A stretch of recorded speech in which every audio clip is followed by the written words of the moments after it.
The article I chose looked at preschool classrooms and then the students' development of academic, language, and social skills.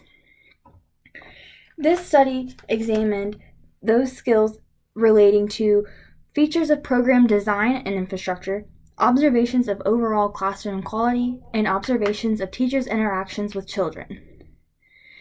This study used the National Center for Early Development and Learning's multi-state study of pre-K and the statewide early education program study to describe pre-K programs chosen.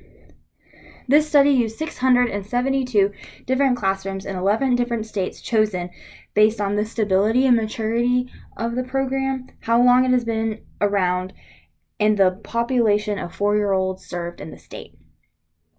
The multi-state study and sweep study function very similarly to each other in the classroom.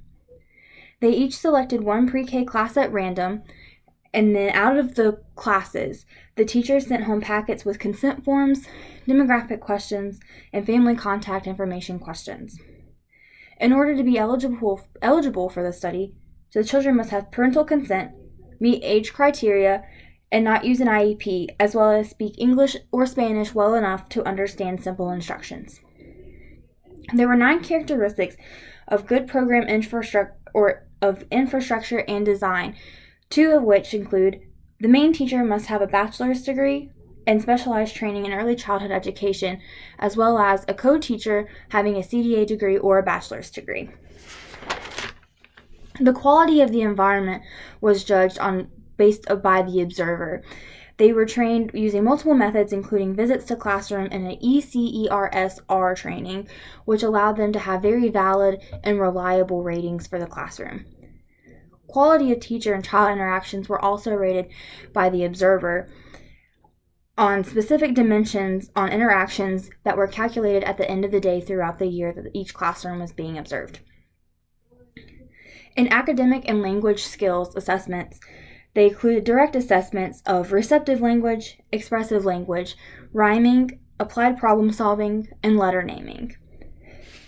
In social skills, teachers completed the Teacher-Child Rating Scale in the fall and the spring, which is a behavior rating scale assessing social competence and problem behaviors.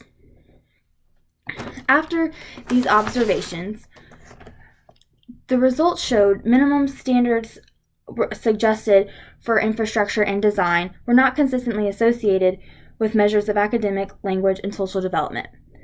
The only link to a child's outcome of quality for pre-K environment was positive association with development of expressive language skills, possibly due to emphasis on measuring richness of language resources in the preschool classroom.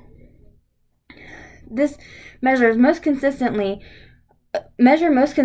associated with the development was dimensions of teacher-child interactions.